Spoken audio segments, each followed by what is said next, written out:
Well, like every loss, it's a disappointing loss. One that should sting for a while. And, 1 and 2 for myself, our coaches and players, and I think it will. I do think our guys played hard. I do think they fought to the end. We weren't very opportunistic in the red zone once again, which cost us.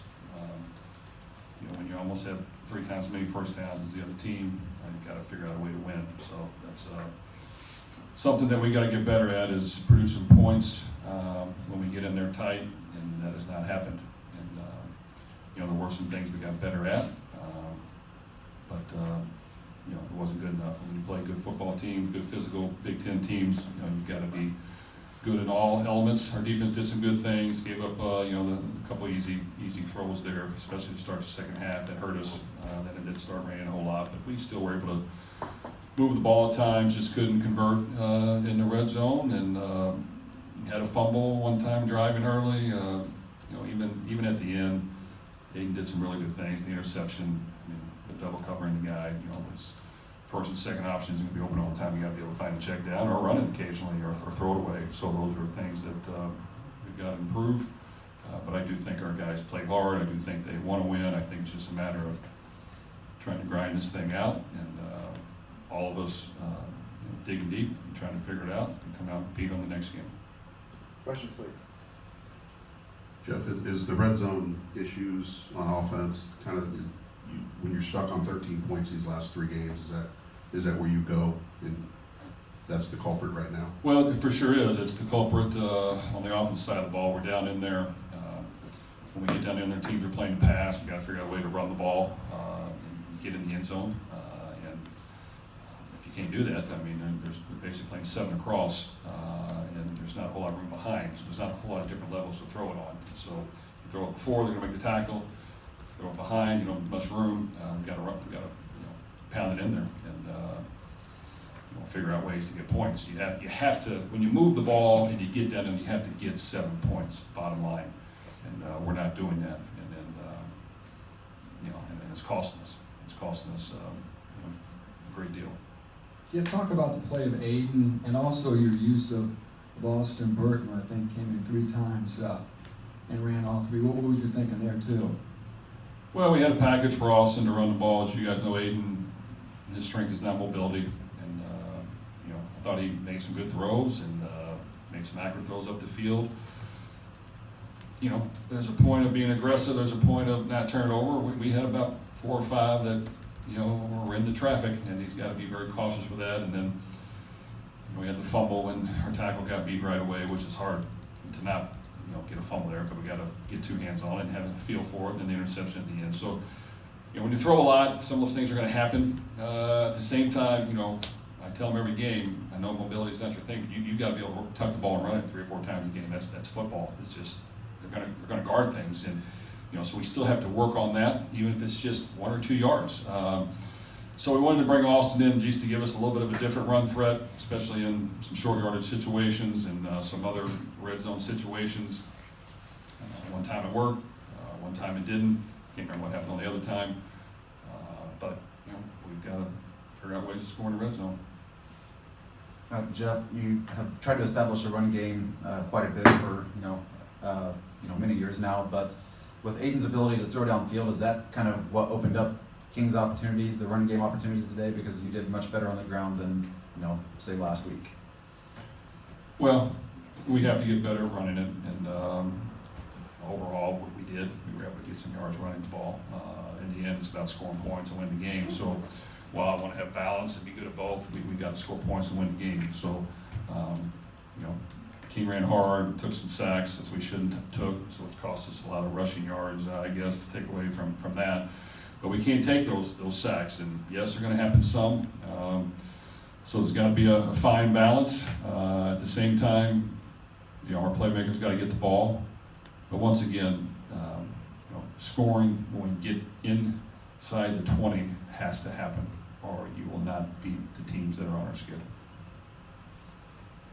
Coach, you mentioned it already. Just Minnesota had a handful of just big passing plays. Obviously, they came in a strong rushing team. Do you think your defense was potentially keying too hard on the run that kind of left some things open over the top, especially early in the second half? Well, I'll have to look at it. You know, there's some certain looks we have, you know, when we have a safety in the middle, and that should never happen. A couple of the looks that happened while we didn't have a safety in the middle. So we've got to be careful what we're doing there. And, you know, aggressiveness, but yet being able to, you know when they're throwing the ball on hard play action has to happen. And so whether it was the call or whether it was our safeties being too aggressive, or our corners coming off on a little crack and go move, you know, we've got to, you know, get better at that. And those things can happen, but, you know, occasionally, you know, one might get in there. But there were, you know, when it happens a couple times, that's too many. One time a game, it might be okay. I understand turnovers can be pretty random, but I think part of your calculus plan wanting to be more aggressive defensively was to force more turnovers. Are you surprised that's not happening? Well, we want more turnovers. I think there's some couple critical situations where we're slightly trailing the receiver, and we work it. I mean, we work it every day. We have to get our head around to make the play, and you have to trust to be confident enough to do that. And our corners have gotten better at it, but we've had some safeties that didn't do it today. That, you know, if you just get your head around, you have a chance to make an interception. You know what? We batted some balls. We had some opportunities to get turnovers. For whatever reason, it hasn't happened. So, you know, we've got to, you know, keep working at it, and practice as much as we can, and we have. It just has not happened getting turnovers. So we'll continue to work on it. Jeff, can you kind of allude to the special teams and just that hurting you in the return game, where, you know, you've been pinned down inside the 5 a few times on punts now, where he let it go, or he plays one that ends up costing you, and then the kickoff that's dropped and you start at the 8 or 9 yard line. You know, you put your offense in some pretty bad situations, I guess, to start drives when you do that. We did not win the special teams battle today, so that's disappointing. So we'll have to get back on that, because that can't happen again. Any consideration to challenging their first touchdown on the long pass? Well, I'm pretty sure they review every touchdown call, and that doesn't mean they get it right. And I have challenged things before when they told me. I did not see it from where I was at, whether it's a touchdown or not, so no, we did not review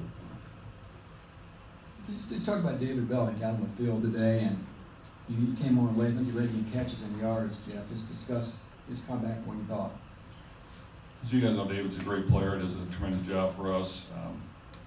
He tried to come back last week, wasn't ready. This week he was. You know, made some contested catches on some good throws and good routes, and you know, did a good job at that.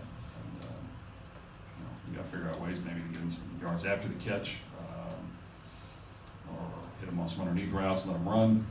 But yeah, he did a very good job. Last questions for Coach, please. Going back to King a little bit, we had talked about him already, but just coming back, I think he put up a career high 95 yards. Just what did you like from him? I know the red zone issue was something you already talked about, but what were some of the positives in the rushing game today that you think might help moving forward?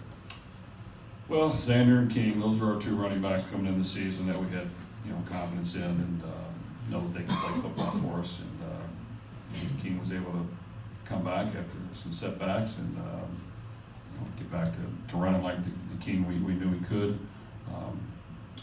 And it's just, you know, we got to keep King healthy, and if not, the other, you know, two running backs, Dylan and Jaquez, have to just continue to improve. So they're both young and green, and we've got to just continue to work at it. And you know, we've got to, you know, continue to try to manufacture some yards on the ground. Last one, please. Do you think that the offensive line has any share of the blame for the reason that the running game is just not looking where you want it to be? Well, we all have a share of the blame on the running game, just like we all have a share of the blame in the loss we have.